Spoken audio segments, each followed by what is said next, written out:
The first American victory. In 1776, we were just 13 colonies. We'd had enough. We were done. We were done living a life under the rule of Britain. That year, 1776, changed the world's future forever. Because of many great men located in the 13 colonies, we changed the future. And this is a story of how that happened. As you can see, the first 13 were located on the eastern side of what is now called America.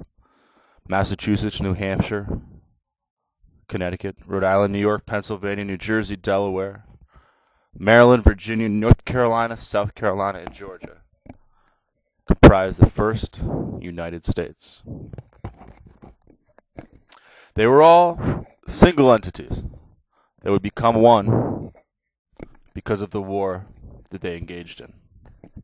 Although very different from each other, the northern colonies and the southern colonies both understood that in order to gain freedom, they would need to fight together. This fighting took place all over the country. The English fought hard. They would not give up easily.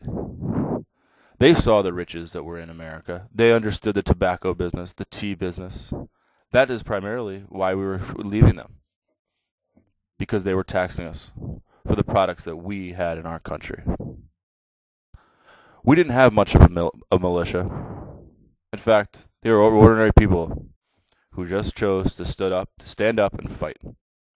They were farmers, bankers, merchants of all sorts, who came together to fight against a powerful British army. They were volunteers. They didn't fight fair according to the British. It didn't matter, though. War was war. These were ordinary men and women who fought for what they believed in. The British were trained, but they were trained in their own way, the proper way to fight. They didn't understand the American tactics. Fighting when people were supposed to be sleeping. Fighting at night.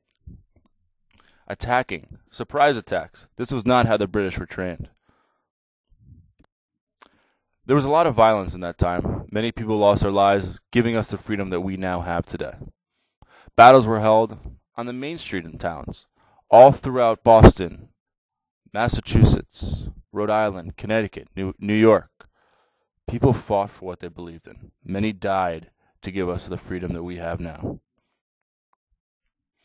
Because of the technology of those days, battles were fought very close to each other. It was not dropping bombs through airplanes. It was not much of a naval battle. It was an on-the-ground, troops versus troops. Every man for himself.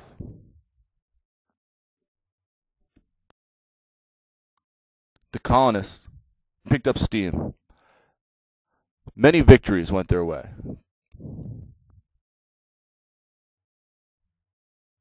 As you can see, traditional fighting is not the way we remember it. There was a proper way to fight. There was music. There were people holding your colors, the flags. This is where our Star-Spangled Banner came from.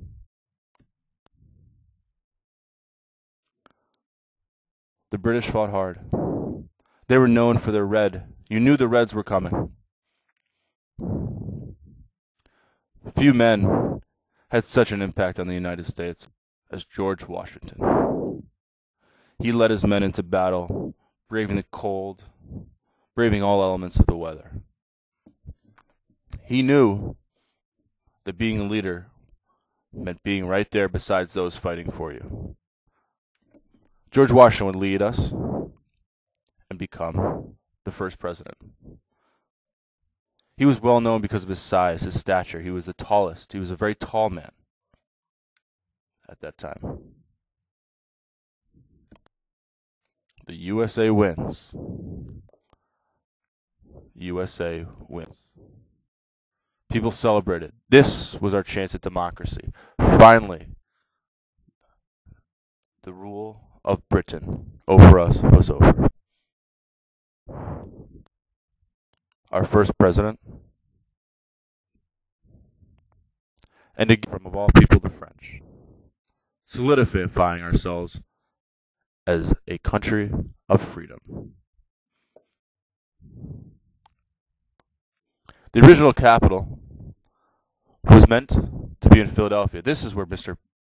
President Washington first reigned.